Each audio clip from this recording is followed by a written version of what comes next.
Hello everyone, and in this video we are going to talk about how we can install SSH on our machine. We are going to learn about the concept of a very popular protocol which is SSH, also known as Secure Shell. So what is the use of this protocol? Let's first understand it. Suppose that this is a machine on which a protocol is running and that protocol is SSH. So SSH stands for Secure Shell. This is a protocol which runs on port number 22 by default. Now, these are some of the networking terms that you need to know before I'm jumping into this concept. So make sure you search on Google about this protocol and about this port. For now, once you know all this information about SSH, so let's understand how we configure SSH on it and how SSH helps you. So suppose that this is a server on which SSH is running and we have a client machine from which I want to access this server. Means I'm sitting here over here and I want to access the machine. This machine I want to access over here on my machine. Then I can use a protocol which is SSH that can provide me the shell of this particular machine.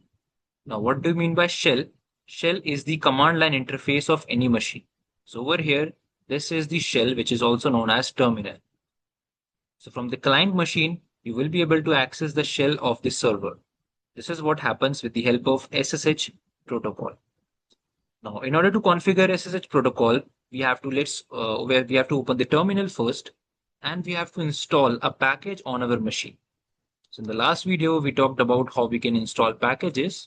So for that, we'll be using command that is apt install open ssh-server. So this is the name of the package that we want to install on our machine. Let's hit enter. And in my case, it is already the newest version. But in your case, after running this command, it will ask you, do you want to install it? We'll say yes.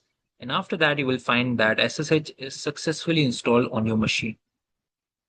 So once this is installed, the second step is to initiate or start the service of this particular tool. For that, we need to know about service management. So let's understand how we can manage services on Linux operating system, because this particular software will be executed on our machine as a service. Now, services basically helps our machine to host multiple services like SSH, HTTP, FTP, and so on and so forth.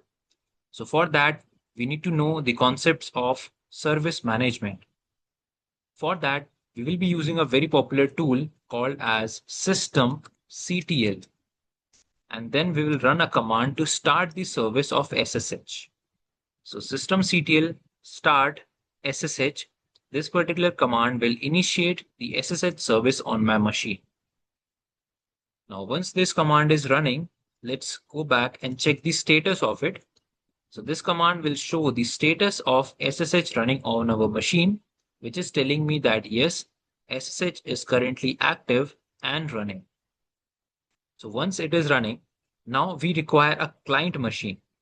The client machine can be any machine, like on our case, it will be our Windows machine. You know that this is our Windows machine, and on it, I have a very popular tool called as command prompt. You can simply search for CMD and then you will find the command prompt where you can write commands on Windows OS. So let's say this is our client machine from where I want to access the shell of Kali. So I can do that very easily by simply using a command called as, we can simply use a command, let's say SSH followed by the username, which in our case will be Kali, @ the IP address of the target machine. Now, how can we check the IP address of our target machine? So in order to get the access of a machine, of a server running SSH service, you basically require three settings, or you basically require three information. First is the IP address of the machine. Second is the username of the machine. And third is the password. So once everything is set, then only we will be able to access the user. So let me show you how we can do that.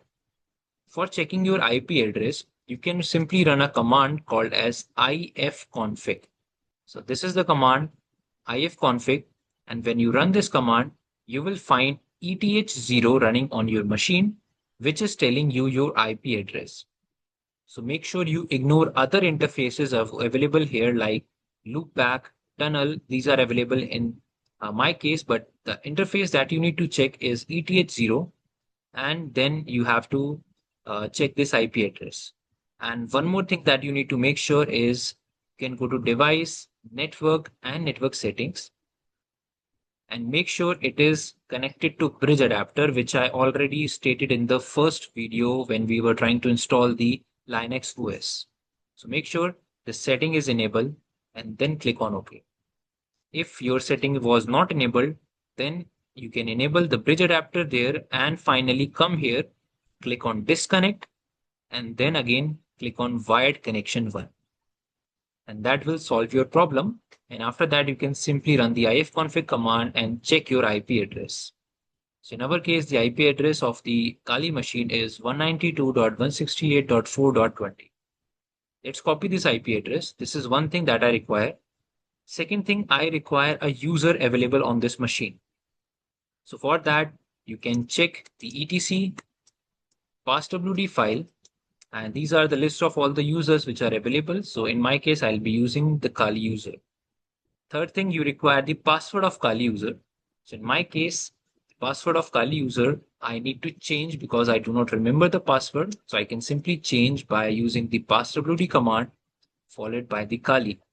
And for now, I'll just set the password of Kali user. And now I know the password of Kali. So everything is set. Let's now go back to this machine. We now know the IP address. It is 192.168.4.20. And let's hit enter. And as soon as you hit enter, you will find this kind of message on your screen.